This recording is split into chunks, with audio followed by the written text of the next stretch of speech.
Okay, good morning mga kapandoy at once again welcome sa ating channel. At sa ngayong umaga ay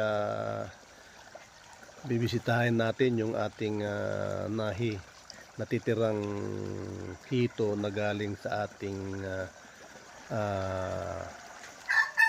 earth pan last January natin inilagay dito sa concrete pan mga kapandoy, gawa ng yun nga, nagsimula ng matuyo yung ating earth pan. So titignan natin at bisitahin natin kung ano nang mangyayari sa mga sa mga hito rito na inilagay natin. Undersize sila mga kapandoy nang dinala rito. At mga ilang buwan na rin, 3 na buwan na mula nun, kung talagang may pambinta na. Kasi ang nakita natin yung mga hito na galing, kahit nagaling man ito sa earth pan at nilagay mo sa concrete pan, magiging mababansod sila, slow yung kanilang paglaki. At ito nga kapandoy, nagpapakawala na tayo ng tubig.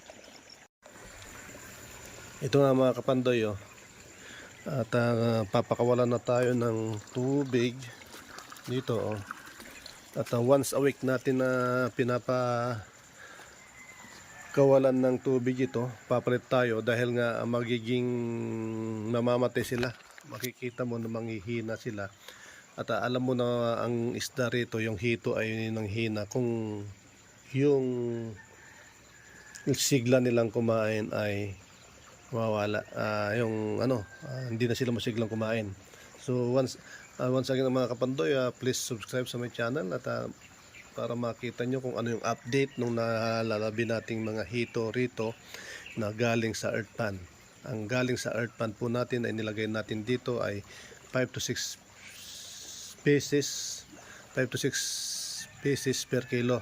So yun ang inilagay natin at tignan natin at subukan natin ilok dito sa mga kapitbahay.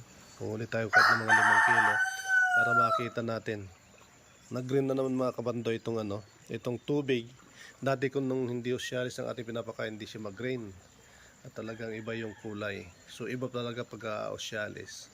Itong green na ito,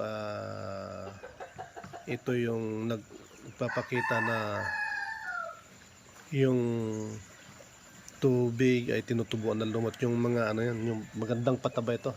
Kung talaga may mga halaman dito ay pwede nang ipandilig. So ito yung ating isang tinitignan source ng pandilig natin pag ito ay ginawa natin natin doon sa ating dinidevelop na farm. Kasi nga pagdating ng January, nag-uumpisang mawala na yung tubig ng earth pan. Siyempre sasalin mo sa concrete pan. So kailangan magpatayo tayo ng concrete pan doon para at the same time meron tayong pump, at sa mga paligid sana ng concrete pan natin magagardening tayo para pag once na lalagyan lang natin ng pump, ididilig natin sa mga halaman. Yung pump kahit na 12 volts na kaya, dahil meron naman tayong solar na 2 panel doon, maganda ang combination. So, yun mga kapandoy, ang plano natin sa mga hinaharap doon sa ating dinidevelop na farm. At subaybayan nyo ko sa ating mga ginagawa at samahan nyo kung matuto.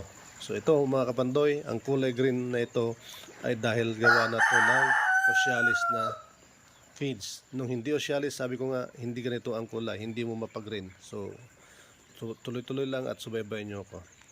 Ito mga kapandoy, marami pa pala ito galing sa earth pan.